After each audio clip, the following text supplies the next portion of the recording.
Bismillahirrahmanirrahim. Assalamualaikum warahmatullahi wabarakatuh. Alhamdulillahirabbil alamin, wassalatu wassalamu ala sayyidina Muhammadin wa ala alihi wa sahbihi ajmain, amma ba'du. Alhamdulillah, pada kesempatan kali ini kita masih bisa mengkaji kitab Safinatun Najah. Pada kesempatan ini kita akan membahas tentang tema sholat. Namun sebelumnya kita akan membahas catatan dalam kitab ini tentang adzan dan iqamat. Adzan dan iqamat itu disunahkan bagi orang yang mau melakukan sholat fardu, baik dia sendirian maupun berjamaah. Sunnah adzan dulu, terus qomat, lalu sholat. Lalu bagaimana redaksi atau teks-teks adzan? Mungkin kita sudah mengenal, di sini akan saya sampaikan secara singkat saja. Yang pertama adalah Allahu Akbar, Allahu Akbar, Allahu Akbar, Allahu Akbar. Asyhadu an la ilaha illallah, asyhadu an la ilaha illallah, asyhadu anna Muhammadar Rasulullah, asyhadu anna Muhammadar Rasulullah. Oh, hayya 'alas shalah, hayya 'alas shalah, hayya 'alal falah, hayya 'alal falah. Allahu akbar, Allahu akbar, la ilaha illallah. Jadi Allahu akbarnya pertama 2 kali, kemudian diulang lagi 2 kali. Kemudian syahadat asyhadu an la ilaha illallah 2 kali, asyhadu anna Muhammadar Rasulullah 2 kali, hayya 'alas shalah 2 kali, hayya 'alal falah 2 kali. Kemudian Allahu akbar, Allahu akbar, la ilaha illallah. Ini adalah teks atau nas-nas adzan.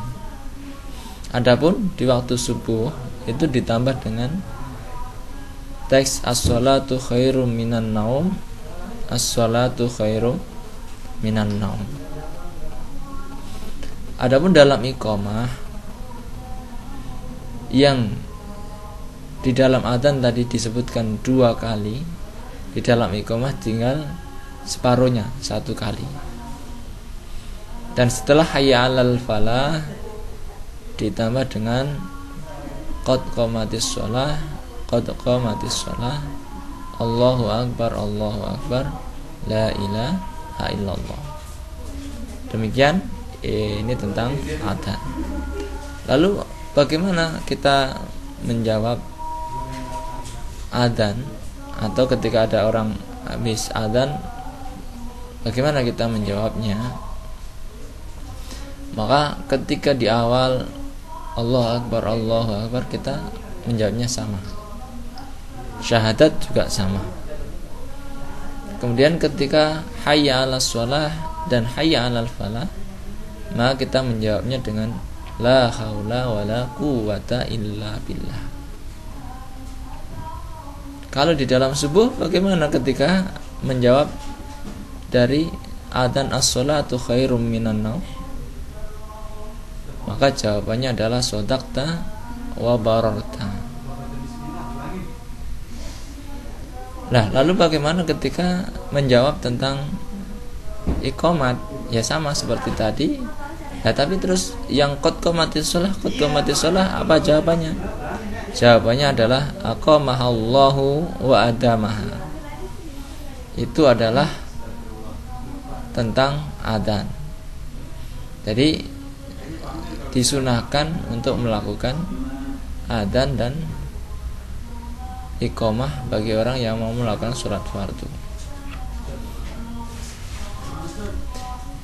Pasal berikutnya kita akan membahas tentang arkanus sholati sab'ata asyara. Rukun-rukun sholat itu ada 17. Al-awwalu, yang pertama itu an-niyatu, niat. Niat, di mana-mana niat itu paling menentukan, karena niat itu sebagai kepala dari segala perbuatan. Niatnya apa, maka jadilah apa yang diniatkan itu. Wasani yang kedua takbiratul ihram. Takbir yang ihram, takbir yang pertama. Takbiratul ihram itu takbir yang mengharamkan. Maksudnya mengharamkan apa? Yang asalnya boleh bicara jadi haram berbicara di waktu sudah takbir. Yang asalnya makan halal, kemudian ketika sudah takbiratul ihram maka makan jadi haram. Namanya takbiratul ihram, pembatas. Takbir start, orang berstatus sholat, maka hal-hal yang dilarang dalam sholat menjadi dimulai pada saat takbiratul ihram itu. Di sini pula juga niat diletakkan. Jadi ketika lisan kita mengucapkan Allahu Akbar, maka hati kita berniat sholat yang kita lakukan. Yang ketiga as-salisu, yang ketiga al-qiyam alal qadir, berdiri bagi yang mampu fil fardi, di dalam sholat fardu. Bagi orang-orang yang mampu berdiri, seyogyanya berdiri ketika melakukan sholat fardu. Warabi'u, yang keempat qiraatul fatihah, yang keempat membaca suratul fatihah. Wal khamisu, yang kelima ar-ruku, ruku, posisi ruku. As-sadisu, yang keenam at-tuma'ninatu fihi, rukuknya dengan tumakninah. Tumakninah ya berhenti sejenak, jangan mantul. Ini enggak tumakninah.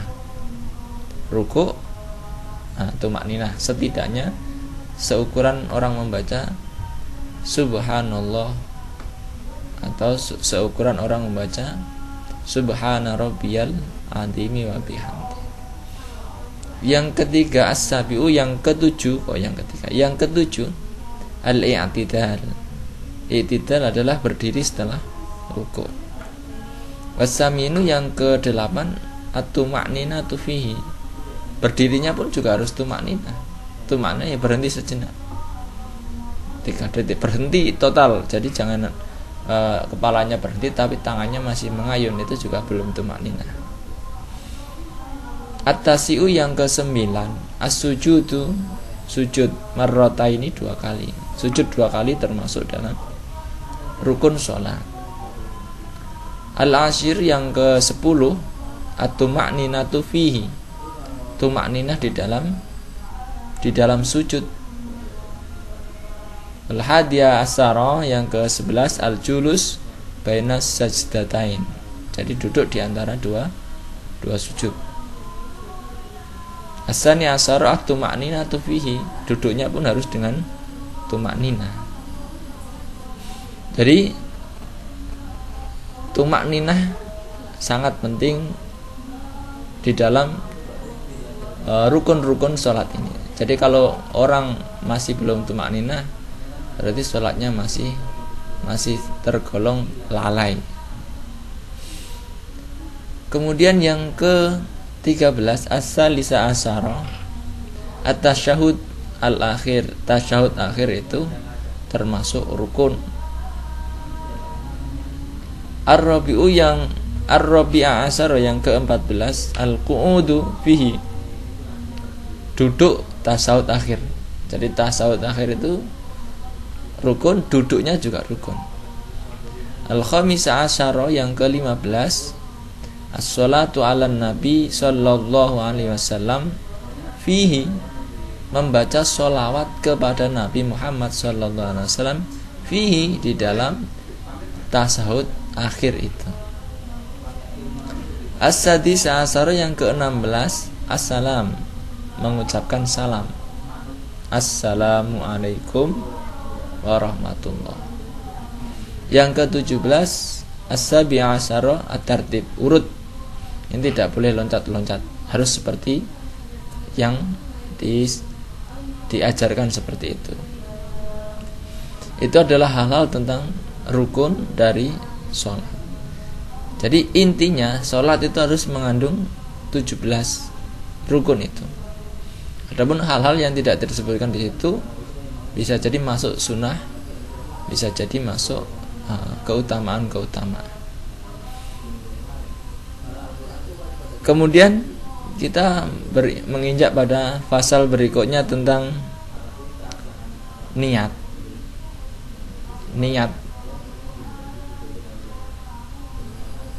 Tingkatan niat. An-niyatu salasata darajat.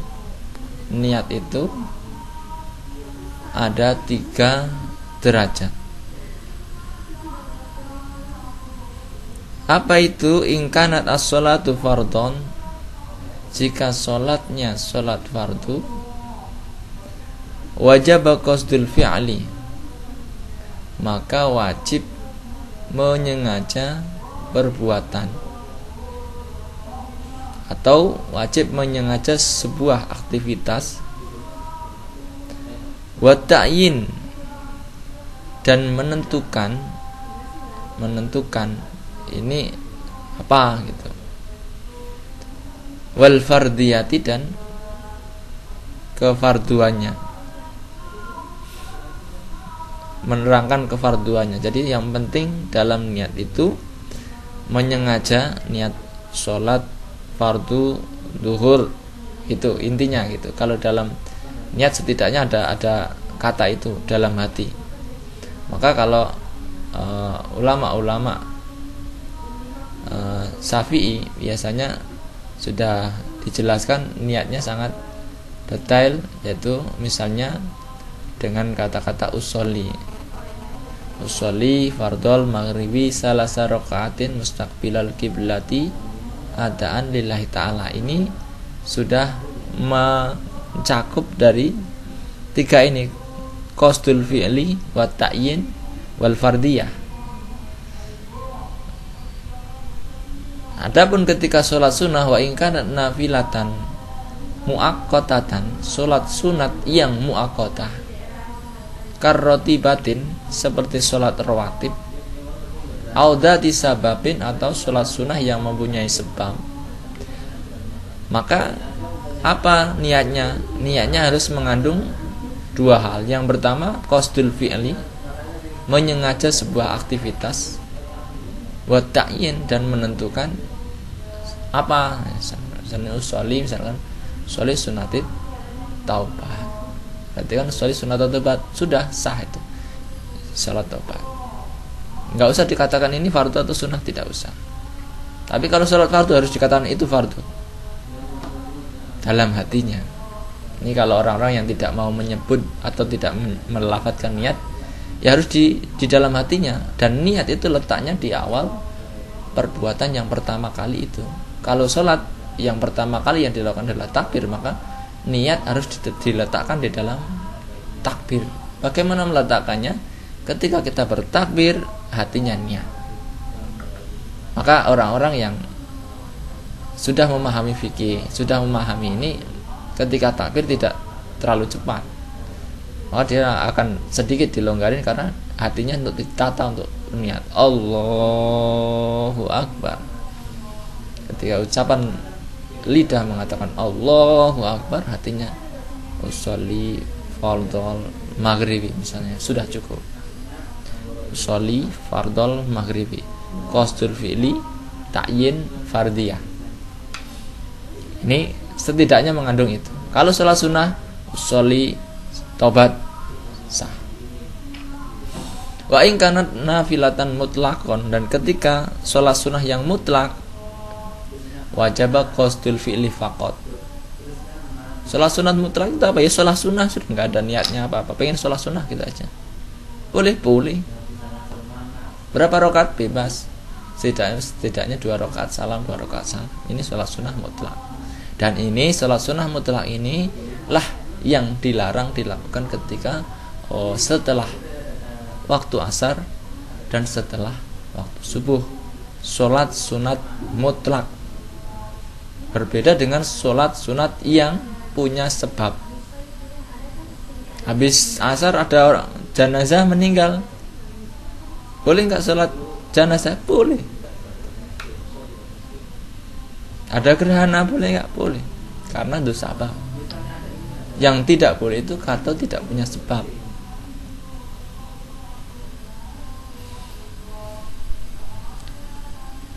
Di sini dijelaskan juga keterangan di bawah yang dimaksud qasdul fi'li al-fi'lu adalah usolli wa ta'yin duhron au asron bal fardiyatu fardon. Jadi setidaknya kalau sholat wajib, sholat fardu, orang harus di dalam niatnya mencakup 3 ini. Yang pertama usolli fardhu duhri, sah dalam hatinya,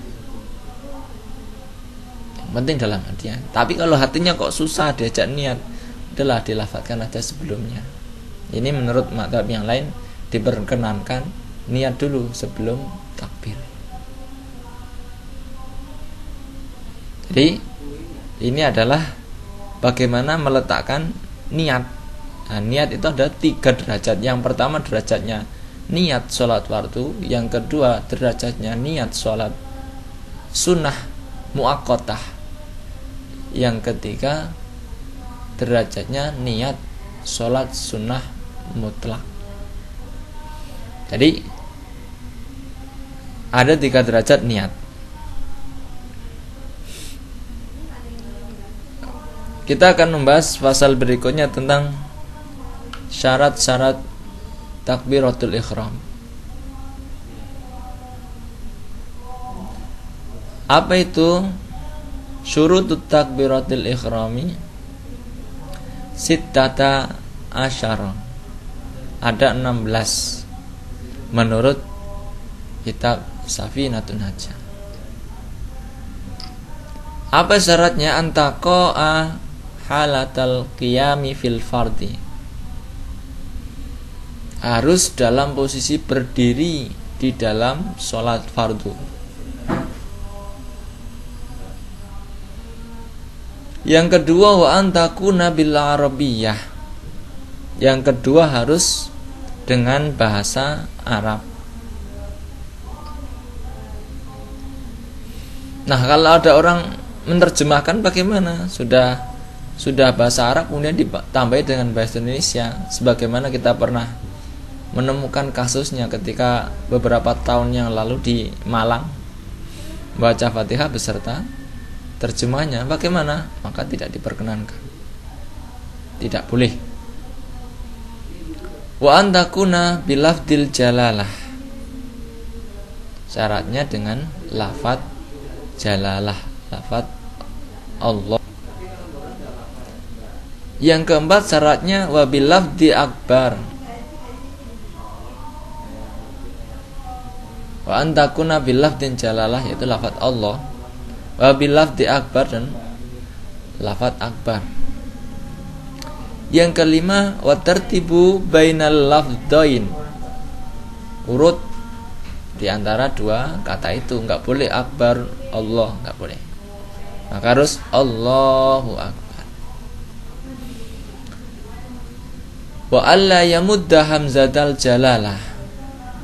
Tidak memanjangkan harokatnya al hamzah dalam lafadz Allah. Jadi dilarang Allah, nggak boleh. Jadi dilarang memanjangkan seperti itu, dilarang. Yang benar Allahu Akbar. Jadi A-nya pendek, hamzahnya yang depan itu pendek. Yang ketujuh wa adamul maddi ba'il akbar. Dan tidak adanya memanjangkan huruf ba, harokat huruf ba pada kata-kata akbar. Jadi dilarang Allahu Akbar, tidak boleh, harus Allahu Akbar. Wa alla yushaddidul ba, dan tidak mentasdid huruf ba-nya. Yang kesembilan wa alla yazida wawan sakinatan, dan tidak menambah wawu yang mati, yang disukun, au mutaharrikatan, atau yang berharokat, bainal kalimatain, di antara 2 kalimat. Nggak boleh menambah Allahu Akbar, atau Allah ditambah huruf wawu mati Allahu Akbar. Tidak boleh. Kalau ditambah wawu mati, hu-nya jadi panjang. Kalau ditambah harokat, wawu berharokat, maka jadinya Allahu Akbar. Tidak boleh. Maka harus dilatih untuk mengatakan Allahu Akbar. Wa alla yazida wawan qoblal jalalah. Ini yang ke-10. Tidak menambah wawu sebelum lafaz Allah. Bagaimana? Wallahu Akbar. Tidak boleh. Harus a. Yang ke-11, wa ayyaqifa baina kalimatai takbiri waqfatan tawilatan wala qasiratan. Wa alla yaqifa, dan tidak waqaf atau berhenti baina kalimatai takbir, di antara dua kalimat takbir, antara Allah dan Akbar. Waqfatan tawilatan, berhenti yang panjang. Allahu Akbar, enggak boleh. Wala qasiratan, dan tidak pendek. Allahu Akbar juga tidak boleh. Harus standar, normal. Yang ke-12, wa alla yusmi'a nafsahu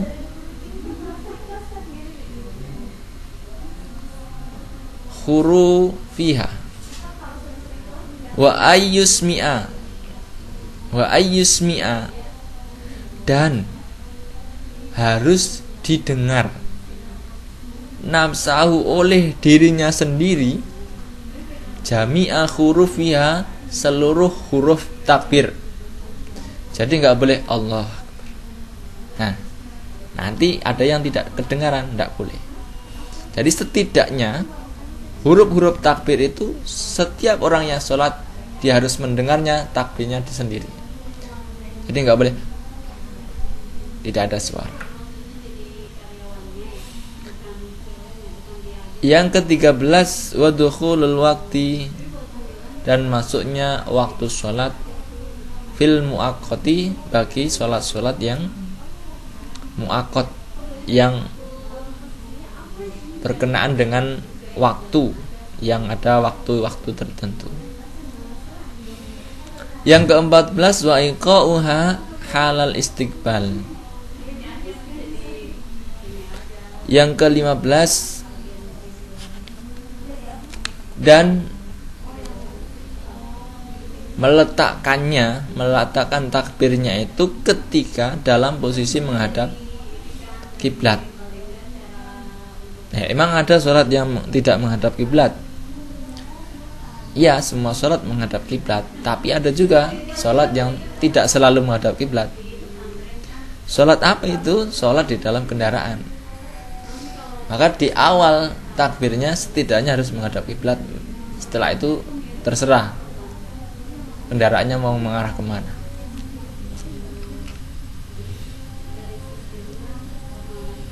Yang ke-15, wa alla yukhilla biharfin min hurufiha,